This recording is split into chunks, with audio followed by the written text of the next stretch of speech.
Good morning. This is Medama Disruptors Alex and Frank, and today we have a guest, Roy Phil. Is it what is how do I say your name? Friedberg. Filberg. Yeah, Yes. Roy, are you from New York? I'm currently in Tel Aviv, but I'm moving to New York City. Okay, perfect. Great. So thank you so much for being on board today.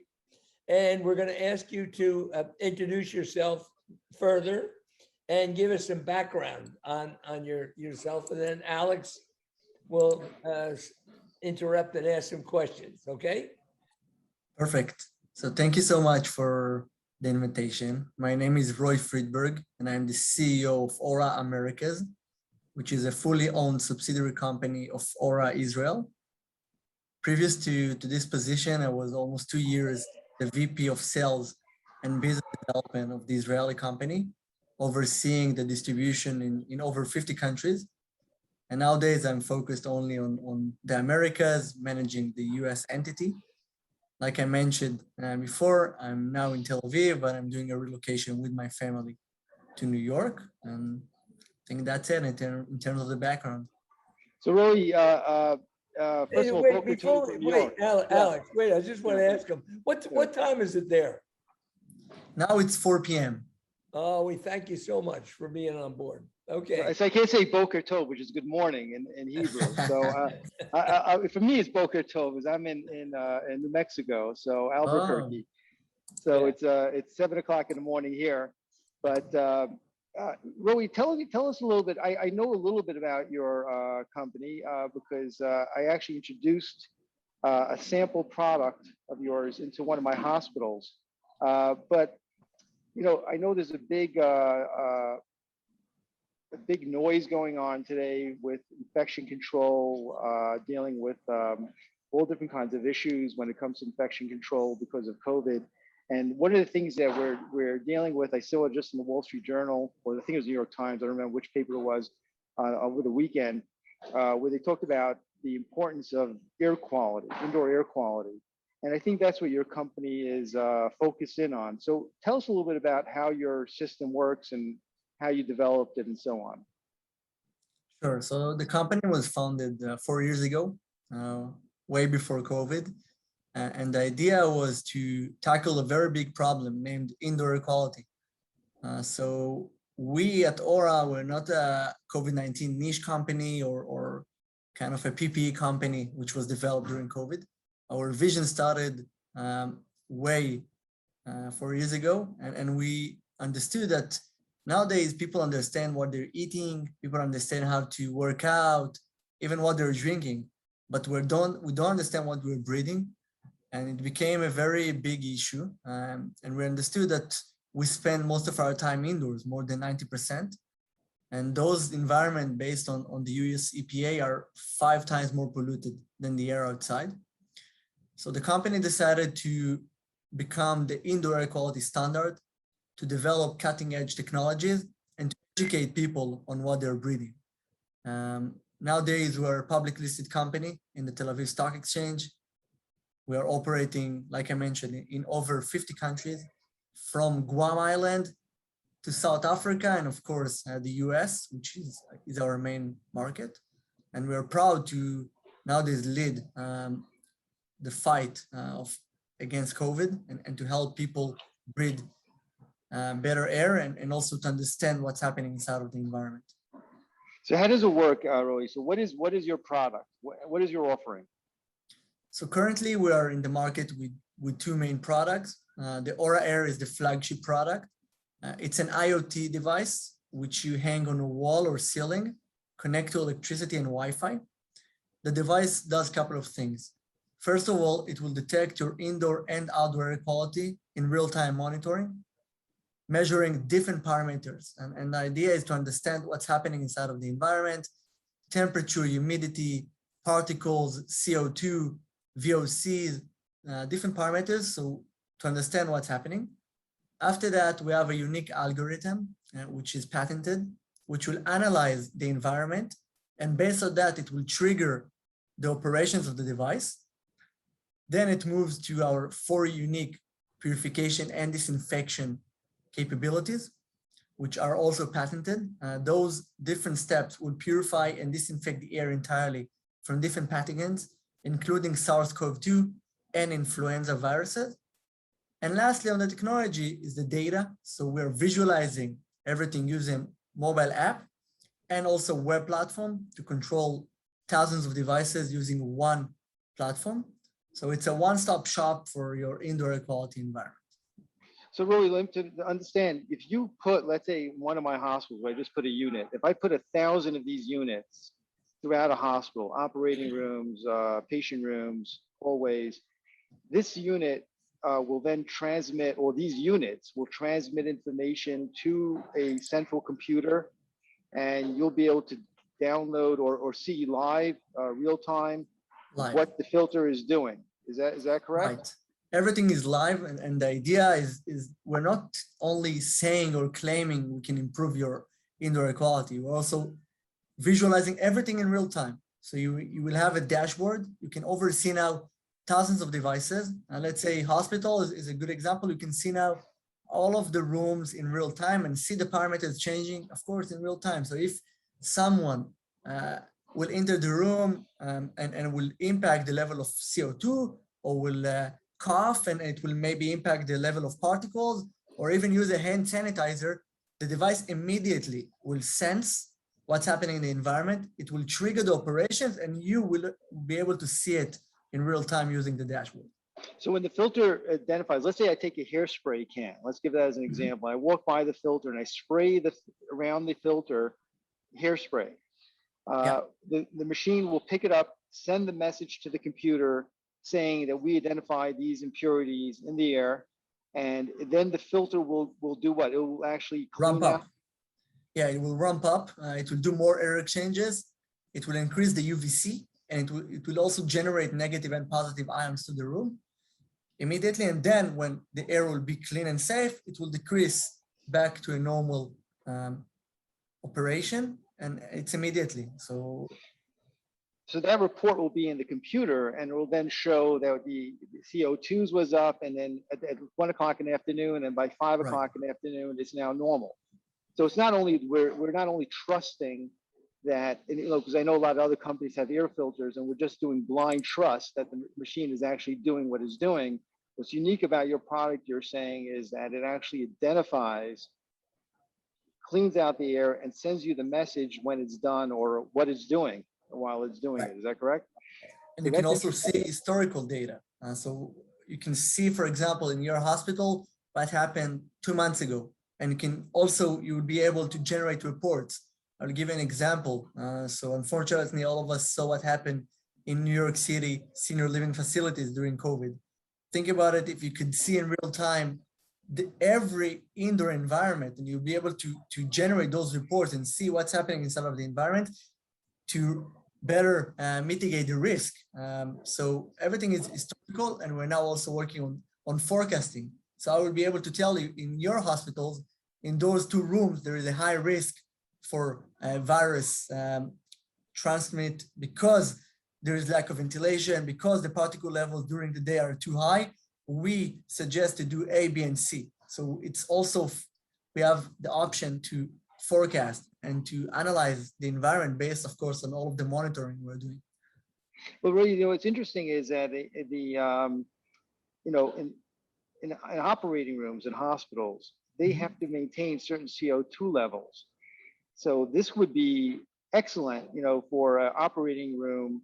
A big hospital has 30, 40, or even 2 operating rooms to be able to monitor the CO2 levels besides cleaning out everything else in the air. That would be pretty amazing. But I have another idea, Frank. Schools, universities, if you have a lot of hot CO2 in the schools, universities, even in a workplace, people are tired and they fall asleep. They don't learn as well. Yeah. They don't learn as well. Exactly. Yeah, absolutely. So you would think that this would be a must, right? I mean, I know even in a workplace, people usually fall asleep when I talk, but besides that, the CO2 can probably get people out unconscious. And I think that being able to monitor in a workplace the amount of CO2 levels would be important. What do you think, Frank?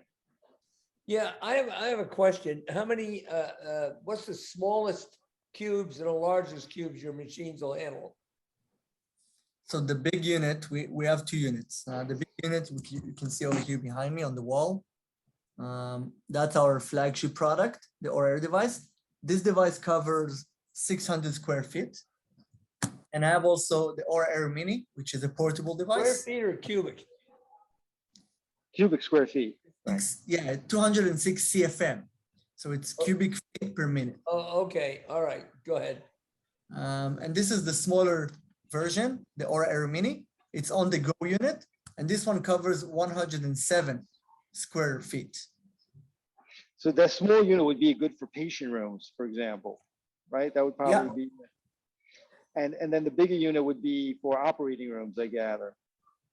Yeah, we are already installed in operating rooms at Sheba Medical Center Hospital, which is one of the top 10 hospitals in the world, 3 years in a row. So we're installed inside of a surgical department, OR department, and we're proud to be over there. It's a well-known hospital, Tel Shomer in Israel. What is the noise level? So it depends on the different modes. The average is 42 decibel. Maximum in a scenario, let's say, of gas leak or fire or like a extreme situation is 64 decibel. Okay. It's pretty quiet. Yeah, it is. Yeah, it's like a HVAC. Yes. Yeah. Yeah. And what about the maintenance on these units? What kind of maintenance is required? The idea, and when we developed the product, the idea was to develop a plug and play solution. So one, the installation is effortless. It will take you up to 3 minutes to install the device. You just hang it on a wall or ceiling, or we also developed a stand. You mount it on those areas, plug it to the electricity, pair it to the Wi-Fi, 3 minutes and it's working. In terms of maintenance, you will only need to change a filter in average every 6 months. It will take you 2 seconds to do it. You don't need to have a technician or anyone. You can do it by your own.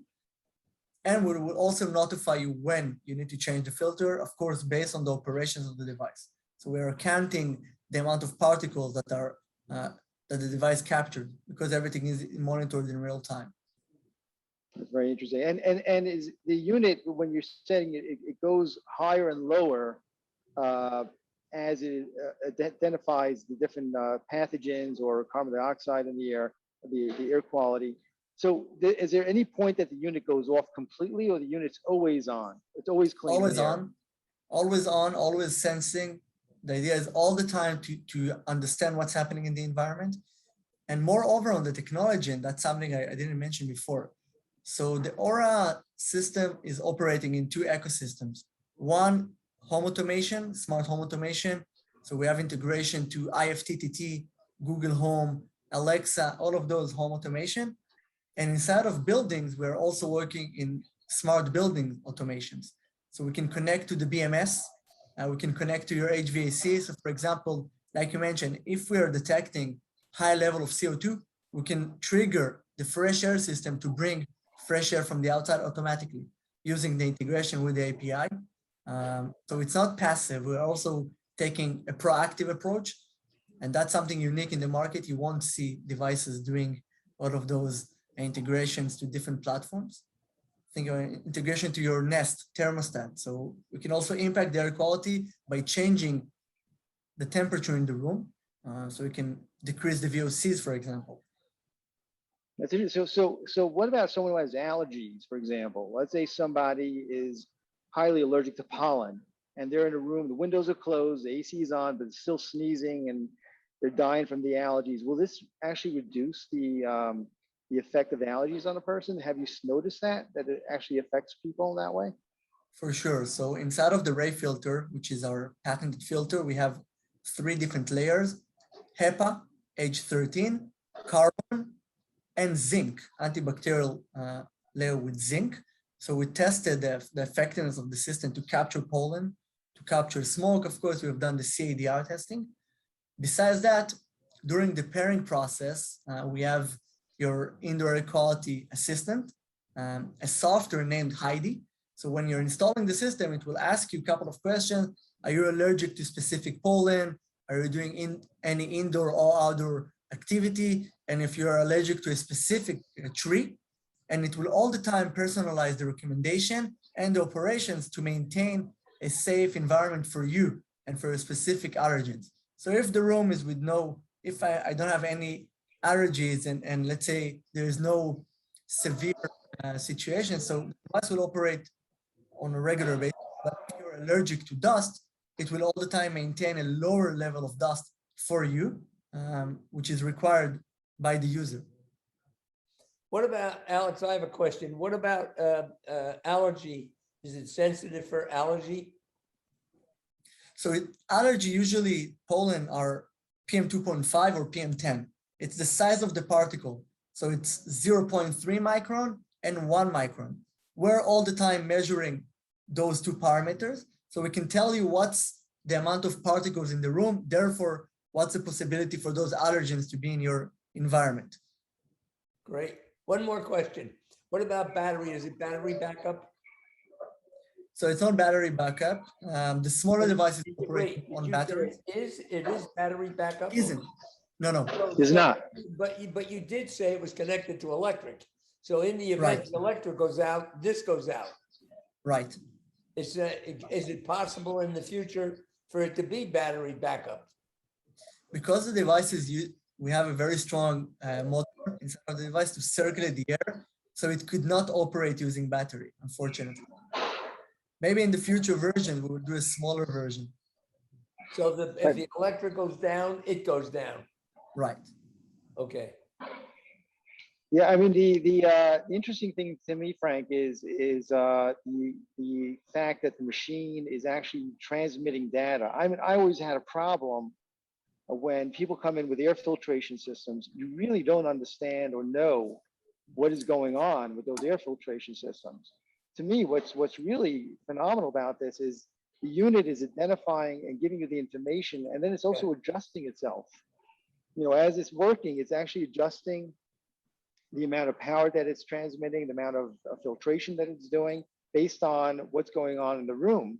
So to me, that's pretty amazing. And the other thing that he mentioned, I thought that was pretty interesting, is the fact that it actually improves the air quality. It's not only clean it, but it actually is proactive in cleaning the air, in improving the air. I totally agree. Although we're supposed to be listening, not selling his product. No, I'm just excited about it. I think, you know. Alex is the natural salesman. He's selling your product already. Listen, I'm just trying to I'm waiting for you to give me some kind of counter sell that's negative on it. I was just waiting for you to throw something my way. I keep on beating you and nothing is coming. No, you have first of all, you have a great presentation. You really do. Very straightforward. I like it. It's very good. This would be a phenomenal tool for schools, as you said, hospitals, universities. I don't know of any place that couldn't use this tool. A car. Yeah, it's a great idea. You have to get a power source for the car. Do you mind sharing at this point, what is your distribution method? Sure. Yeah, so currently we're working we are operating, like I mentioned, in 50 countries. In some countries, we have a subsidiary company or a sole distribution company. So for example, we have Aura Air Japan, we have Aura Air Germany, and we have Aura Air Taiwan, and also Aura Air India. So they are operating as an independent entity, doing the distribution for us. In the US, so we have 3 different pillars. One, we're doing direct to enterprise sales. So I have a sales team doing direct sales, selling to schools, hospitals, public transportation, office spaces, commercial real estate, residential. Besides that, we have direct to government. So we're selling to state government and also federal government. For example, we sold to the city of Cambridge 1,000 devices, to the municipal buildings and schools. We sold to the city of Yonkers, to the fire department. And third, we have professional channel distribution partners.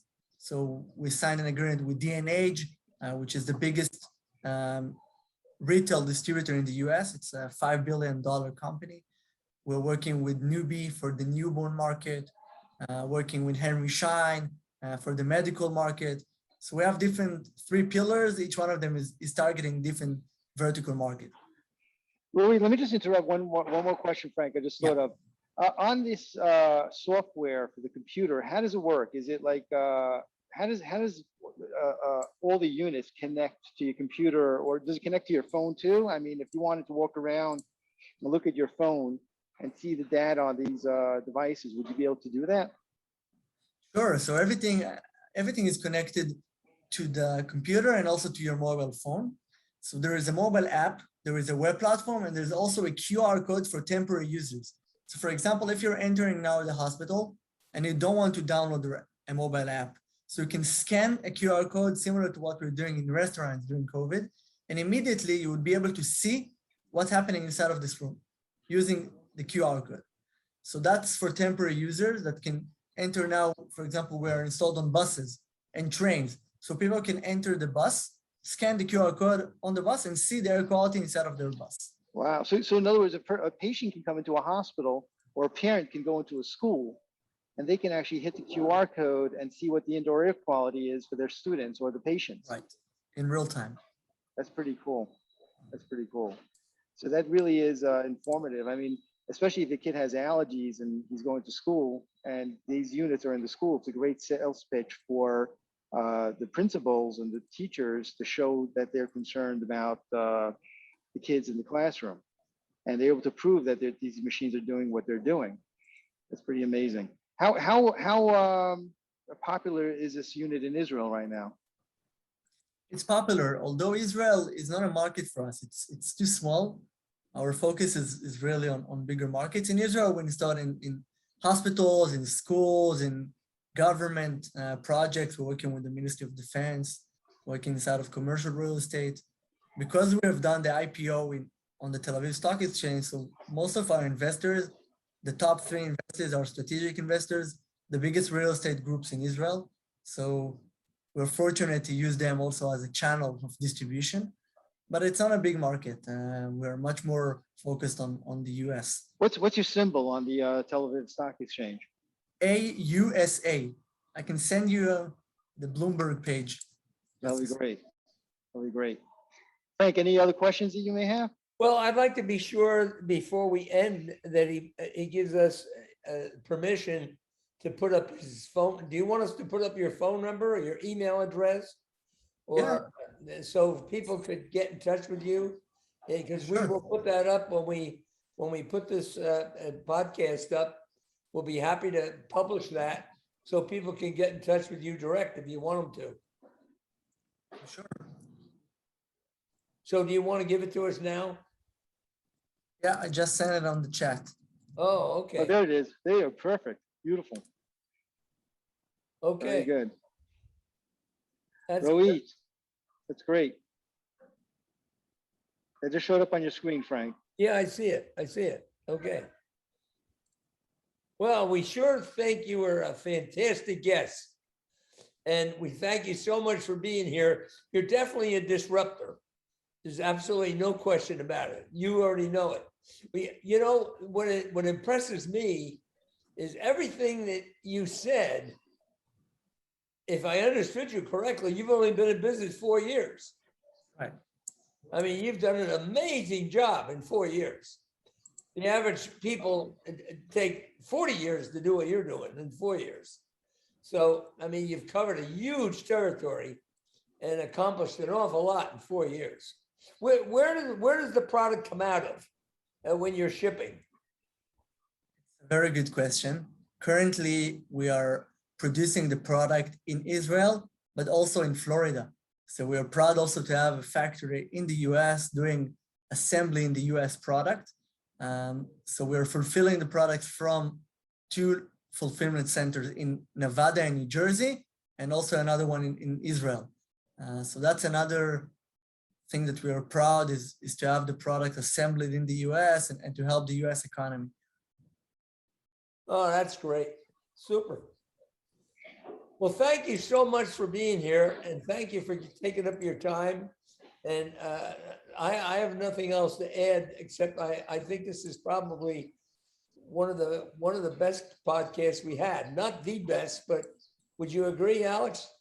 Oh, definitely, definitely. This is very, very. This is like they say in Hebrew, "מאוד מעניין," which means very interesting.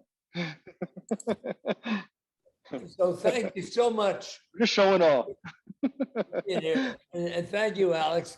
So, you have anything else you want to add to that? No, otherwise, we'll end the podcast because our time is up.